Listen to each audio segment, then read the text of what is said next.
Hello focus, आप सभी का स्वागत है हमारे यूट्यूब चैनल बायो कक्षा पर।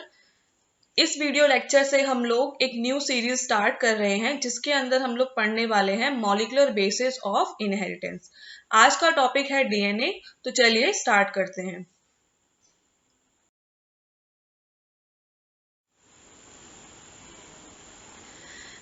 Nucleic acid. Nucleic acid is a biomolecule which can store and transmit genetic information in living organism. तो जो न्यूक्लिक एसिड होता है ये एक तरह का बायोमोलिक्यूल होता है जो कि जेनेटिक इंफॉर्मेशन को स्टोर करता है और ट्रांसमिट करता है लिविंग ऑर्गेनिज्म के अंदर। जो हमारा न्यूक्लिक एसिड है ये दो तरह का होता है, डीएनए और RNA. On the basis of sugar present in it, it can be DNA or RNA. DNA stand for deoxyribonucleic acid found in most of the organism. तो DNA stand करता है deoxyribonucleic acid और ये क्या है, ज्यादातर organism के अंदर प्रेजेंट होता है। RNA stand for ribonucleic acid. ये ज्यादातर प्रेजेंट होता है वायरसेस के अंदर, फाउंड इन सम वायरसेस। जो हमारा आरएनए है ये मैसेंजर की तरह भी काम करता है, इसीलिए इसको एमआरएनए भी बोल सकते हैं। एक अडेप्टर की तरह भी काम करता है तो टीआरएनए भी कहते हैं। आगे की वीडियो लेक्चर्स के अंदर हम देखेंगे कि जो आरएनए होता है हमारा 3 टाइप का होता है।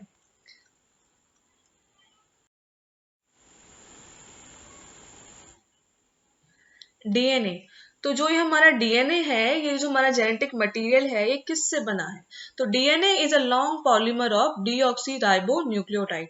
तो डीएनए क्या है? एक लंबी सी चेन है, किसकी? डीऑक्सीराइबोन्यूक्लियोटाइड्स की। न्यूक्लियोटाइड क्या है? न्यूक्लियोटाइड किससे मिलके बना हुआ है? नाइट्रोजनस बेस, पेंटोज शुगर और फॉस्फेट ग्रुप से। नाइट्रोजनस बेस को समझते हैं, तो नाइट्रोजनस बेस क्या है? हमारे दो तरह के हो सकते हैं, प्यूरिन्स और पिरामिडिन्स। प्यूरिन क्या होते हैं? 9 मेंबर डबल रिंग कंपाउंड होते हैं। इसका इसे याद रखना है, एडेनिन और ग्वानिन। एडेनिन को हम ए से शो करते हैं और ग्वानिन को हम जी से शो करते हैं। पिरामिडिन्स क्या होते हैं? तो ये 6 मेंबर होते हैं और ये सिंगल रिंग कंपाउंड होते हैं। इसमें साइटोसिन, यूरेसिल और थायमिन आता है। साइटोसिन का सिंबल सी होता है, यूरेसिल का सिंबल यू होता है एंड थायमिन का सिंबल टी होता है। डीएनए के अंदर एडेनिन, ग्वानिन, साइटोसिन और थायमिन प्रेजेंट होते हैं। यूरेसिल प्रेजेंट नहीं होता है। यूरेसिल सिर्फ आरएनए के अंदर प्रेजेंट होता है in place of thiamine.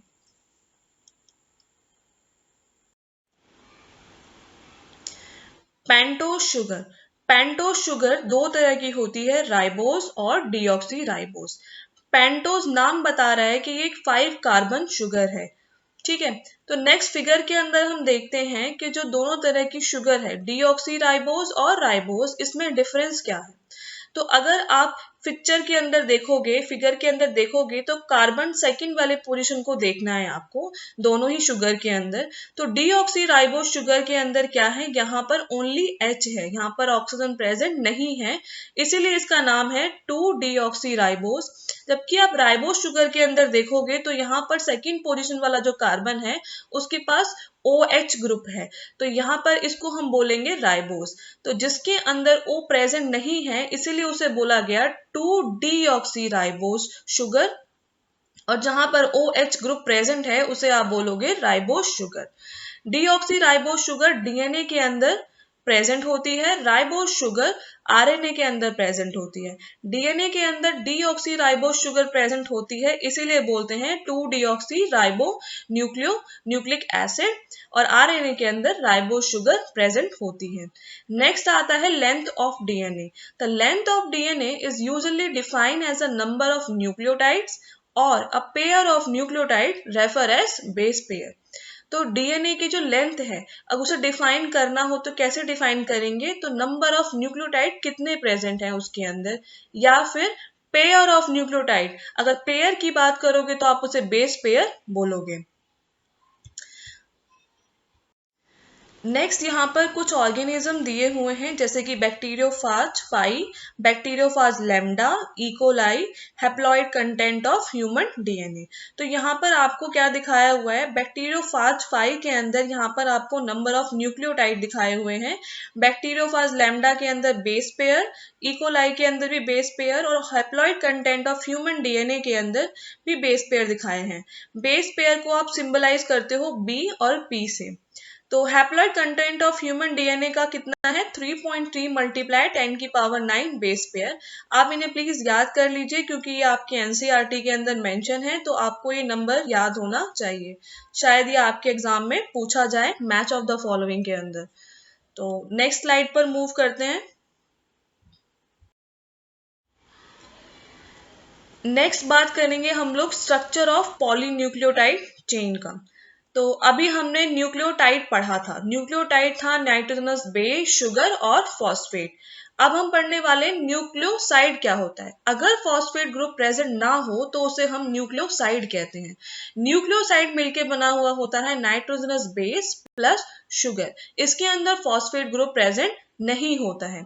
Example, adenine plus deoxy ribose, उसे बोलेंगे एडेनोसिन या फिर डीऑक्सी एडेनोसिन। तो ये हमारा क्या हो गया, एडेनोसिन, ये हमारा एक न्यूक्लियोसाइड है, ये न्यूक्लियोटाइड नहीं है। तो नेक्स्ट है ऐसी ग्वानिन, ग्वानिन एक नाइट्रोजनस बेस है और शुगर कौन सी प्रेजेंट है, तो डीऑक्सी राइबोस शुगर है, तो ये बन जाएगा ग्वानोसिन या फिर डीऑक्सी ग्वानोसिन। ऐसे ही साइटोसिन बन जाएगा साइटिडिन, थायमिन बन जाएगा थायमिडिन और यूरासिल बन जाएगा यूरिडिन। ठीक है, अब बात करते हैं हम लोग टाइप ऑफ लिंकेज की। तो टाइप ऑफ लिंकेज में फर्स्ट लिंकेज आती है N glycosidic linkage. Nitrogen atom from the base, example adenine, guanine, cytosine, thymine or uracil form a bond with the carbon 1 of the sugar. This linkage is called N-glycosidic linkage. तो N-glycosidic linkage क्या होती है, जब भी हमारा कोई nitrogenous base adenine, guanine, cytosine, thymine या फिर यूरासिल का जो बेस का जो नाइट्रोजन एटम है, ये बॉन्ड फॉर्म करता है शुगर के कार्बन 1 के साथ, तो इस लिंकेज को हम क्या बोलते हैं, एन ग्लाइकोसिडिक लिंकेज। तो यहाँ पर हमारा नाइट्रोजनस बेस और शुगर के बीच का जो बॉन्ड है उसको यहाँ पर बोला गया है एन ग्लाइकोसिडिक लिंकेज। एन यहाँ पर इसलिए लिखा गया है क्योंकि जो बेस है हमारे नाइट्रोजनस बेस, उसका क्या लिया गया है, एन, नाइट्रोजन वाला जो एटम है उससे carbon number 1 of the sugar को बॉन्ड फॉर्म किया गया है वहां पर, इसलिए उसे बोला गया है N glycosidic linkage. Next linkage के बारे में जो बात करने वाले हैं वो है फॉस्फोएस्टर लिंकेज। तो फॉस्फोएस्टर लिंकेज कब होती है, तो when phosphate group is attached to the fifth carbon of nucleoside. जब हमारा फॉस्फेट ग्रुप अटैच करता है fifth carbon of nucleoside, nucleoside मतलब कि नाइट्रोजनस बेस प्लस शुगर। तो यहाँ पर जो फॉस्फेट हमारा बॉन्ड बना रहा है फिफ्थ कार्बन ऑफ न्यूक्लियोसाइड, इसको हम बोलेंगे फॉस्फोएस्टर लिंकेज। नेक्स्ट आता है फॉस्फोडाइएस्टर लिंकेज। फॉस्फोडाइएस्टर लिंकेज क्या होता है, ये लिंकेज होता है टू न्यूक्लियोटाइड के बीच में, न्यूक्लियोसाइड नहीं न्यूक्लियोटाइड के बीच में। तो इस लिंकेज को हम कहते हैं फॉस्फोडाइएस्टर लिंकेज। इसका दूसरा नाम भी है 3,5 फॉस्फोडाइएस्टर लिंकेज। अब यहाँ पर अगर आप एक फिगर को देखोगे तो यहाँ पर आपको दिखा रखा है टी लिखा हुआ है, एक पेंटोज रिंग बना रखा है और फिर ऊपर वहां पे एक सी और डबल एच और एक फॉस्फेट ग्रुप को ज्वाइन कर रखा है। तो अगर आप देखोगे तो टी, जो हमारा टी हमारा नाइट्रोजनस बेस है उसके साथ एक शुगर अटैच है और फॉस्फेट ग्रुप अटैच है। ऐसे ही नीचे हमारा दिया हुआ एक जी जिसके साथ एक और शुगर अटैच है और इसके साथ भी क्या है, इन दोनों के बीच में क्या है, एक फॉस्फेट ग्रुप आपको दिख रहा होगा। तो जब दो न्यूक्लियोटाइड के बीच में एक फॉस्फेट ग्रुप आ रहा है तो इस लिंकेज को हम कहेंगे फॉस्फोडाइएस्टर लिंकेज। नेक्स्ट आता है फ्री फॉस्फेट ग्रुप और फ्री ओएच ग्रुप। तो अगर हमारा जो डीएनए की जो पॉलीन्यूक्लियोटाइड चेन होती है उसके दो एंड्स होते हैं, fifth and and third and. तो फिफ्थ एंड अगर free phosphate moiety, free phosphate group present होता है फिफ्थ एंड पर, तो उसको हम बोलते हैं fifth end of polynucleotide chain. ये जो फॉस्फेट ग्रुप फ्री होता है, free phosphate moiety at 5 end of the sugar, fifth end of the sugar पर होता है। नेक्स्ट आता है free OH at 3 end of the sugar.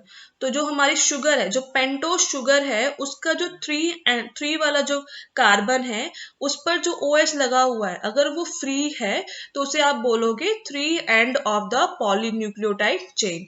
ऐसे ही अगर आप फिफ्थ वाले एंड को देखोगे तो वहां पर भी जो हमारी शुगर है उस पर जो फिफ्थ कार्बन है उस पर अगर फॉस्फेट ग्रुप हमारा फ्री है तो उसे हम बोलेंगे 5 end of polynucleotide chain. Next आता है डीएनए की बैकबोन। तो डीएनए की जो बैकबोन होती है वो किससे मिलके बनी है? शुगर और फॉस्फेट से मिलके बनी हुई होती है। बेसिकली जो हमारे नाइट्रोजनस बेसेस होते हैं वो अंदर की तरफ होते हैं। आगे वाले लेक्चर्स में मैं समझाऊंगी कि किस तरह से जब हमारा डबल हेलिकल मॉडल होगा तो उसमें हम देखेंगे कि किस तरह से जो हमारा फॉस्फेट और शुगर होता है वो बैकबोन फॉर्म करते हैं और जो हमारे बेसेस होते हैं वो अंदर की तरफ होते हैं। चलिए नेक्स्ट स्लाइड पर मूव करते हैं। Discovery of DNA. In 1869, Friedrich Miescher first identified an acidic substance present in the nucleus and named it nuclein. तो 1869 में फ्रेडरिक मिस्चर नाम के साइंटिस्ट ने फर्स्ट टाइम एक एसिडिक सब्सटेंस को न्यूक्लियस के अंदर पाया और उसका नाम रखा उन्होंने nuclein. In 1953, Watson and Crick proposed a very famous double helical model. तो 1953 के अंदर James Watson and Francis Crick ने एक सिंपल और एक फेमस मॉडल को प्रोड्यूस किया डीएनए के और उसका नाम रखा गया डबल हेलिकल मॉडल। पर जो डबल हेलिकल मॉडल उन्होंने प्रपोज किया था इसके बेसिस कहाँ से, मतलब कैसे प्रोड्यूस किया था? तो ये उन्होंने प्रोड्यूस किया था by the work of Wilkin and Rosalind Franklin. तो रोजालिंड फ्रैंकलिन और विल्किन ने क्या किया था, एक x ray diffraction pattern data produce किया था डबल हेलिकल मॉडल का, जिसके बेसिस पर James Watson and Francis Crick ने double helical model of DNA को दिया। नेक्स्ट अब हम लोग बात करेंगे चार्गफ रूल की। तो Chargaff made observation on the bases and the other component of DNA. These observations are called Chargaff base equivalence rule. तो चार्गफ ने एक रूल दिया था। ये रूल क्या कहता है, किसके बेसिस पर था? तो कंपोनेंट ऑफ डीएनए। तो डीएनए के अंदर जो कंपोनेंट जैसे कि बेसिस, इसके बेसिस पर, नाइट्रोजनस बेसिस के बेसिस पर purine and pyrimidine base pair are equal, that is, तो उन्होंने बोला कि जो प्यूरिन और पिरामिडिन जो बेस पेयर्स हैं ये इक्वल हैं, that is adenine plus guanine is equals to thymine plus cytosine. तो जो एडेनिन और थायमिन को बराबर होते हैं थायमिन और साइटोसिन के। ऐसे ही जो एडेनिन होगा उसका जो कॉन्सेंट्रेशन होगा वो थायमिन के बराबर होगा और जो गुआनिन होगा वो साइटोसिन के बराबर होगा। ये जो रूल है ये डबल स्ट्रैंडेड डीएनए के लिए है, तो आपको सिर्फ इसे डबल स्ट्रैंडेड डीएनए के लिए ही यूज करना है।